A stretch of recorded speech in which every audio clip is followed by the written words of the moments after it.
Chapter 10. The True Story of Mrs. John Jones. Jones fell back into his chair.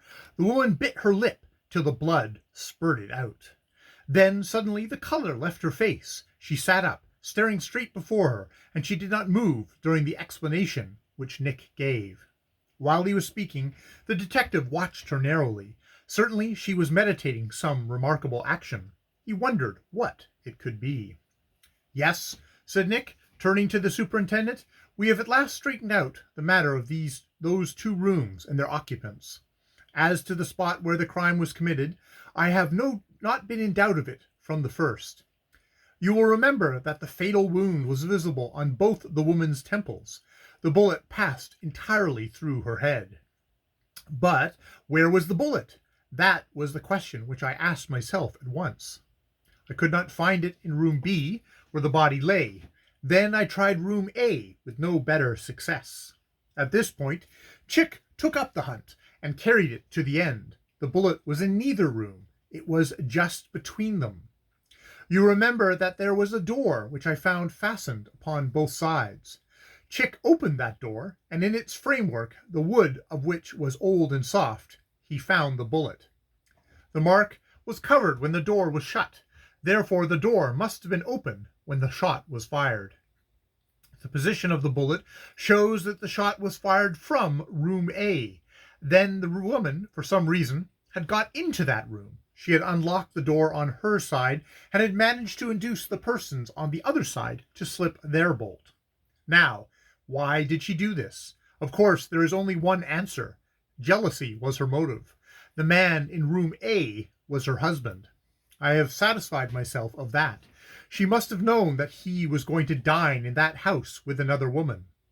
It is clear that she made the acquaintance of Hammond because she was determined to get into that restaurant, and women are not admitted alone. The dropping of the purse was, of course, a very simple trick. She had noticed Hammond behind her, and as he was evidently a gentleman, he decided to use him for her purpose. You have heard how she led him to the restaurant. Of course, it was only by chance that they got the room next to that in which her husband was. Hammond has told how she listened to the voices, and how she got rid of him. What followed can be easily understood. She got into room A. She drew her pistol and attempted to shoot either her faithless husband or his companion. Jones disarmed her and shot her with her own pistol. Then he carried her into room B and put her in that chair. At that moment, Corbeau entered, for the door of room B was not locked. In some way, they bribed him to keep silence. They sent him into room A, where he locked the connecting door on that side. Jones fastened it on the side of the room B and fled. It was then that Gaspard saw him coming out of room B, and that's what mixed the case so badly. It gave us the wrong arrangement of men in those rooms. That was the only reason why I ever doubted Jones's guilt. I was convinced that the man who had brought the woman to the house was not the man who had shot her. You did not know, Mr. Hammond, that when you told me in my house that you were the man in room A, that you practically confessed to being the murderer." At these words, Hammond gave a dry and painful gasp. He saw what an escape he had had. "As to the two women," Nick continued, "it is easy to read the secret. Jones had two wives. The real wife, now dead, lived in the flat the address of which Jones gave me. This woman lived in the 58th Street flat, where Corbeau was murdered. Joneses divided his time between them. He really loved this one and wished to be rid of the other. His true wife surprised his secret at last, and it led to her death. That night after the murder, the plan was formed by which this woman was to personate the other. The striking similarity in the hair, which was the most conspicuous beauty of each, suggested the plot. Perhaps Jones had thought of such a thing long before. That may have led him to keep his real wife practically unknown in this city, while he was frequently seen with this woman.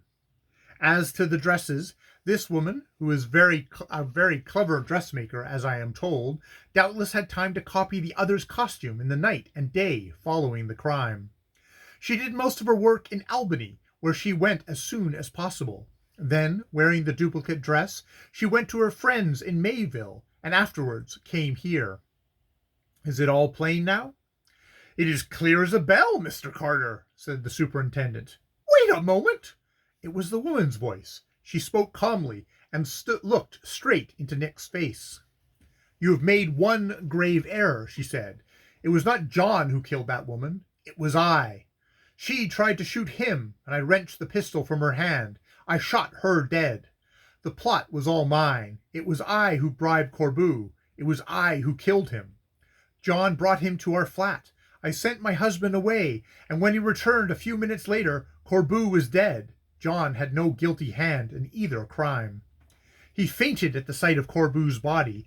When he came to himself, the body was no longer to be seen. I had put it into the trunks. It was I who afterwards sent them to Gaspard. These crimes I committed for the love of this man. I have been his wife for 5 years, and for 3 of them I did not know he had another.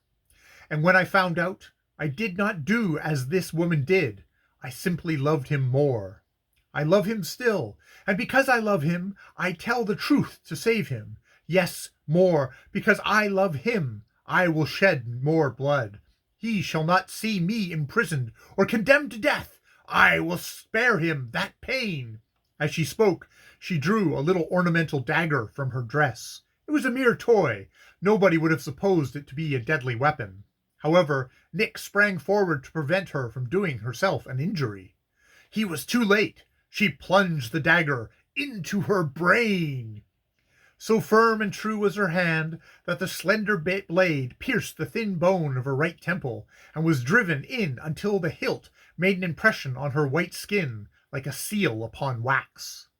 Jones uttered a scream of horror at this sight. He too had attempted to stay her hand, but had been too slow. As she fell, he plucked the dagger from the wound and attempted to drive it into his own brain. But Nick caught his arm and wrestled the blood-stained weapon from him. Deprived thus of the means for ending his life, Jones fell upon his knees before the woman and covered her hands with kisses, nor could he be taken away until the hands were chilled by death. And that was the strange end of the affair. The woman's confession, though it may not have been true, will doubtless save Jones's life. At the time of this writing, the district attorney is of the opinion that a plea of murder in the second degree had better be accepted. There is no indication that the prisoner will fight the case. So Jones will spend his days in prison, though he will escape the death chair. A word should be added about the witness, Gaspard. He has been cleared of all reproach and has sailed for France with his bride. End of the crime of the Frnch Cafe by Nick Carter. And yes, the end.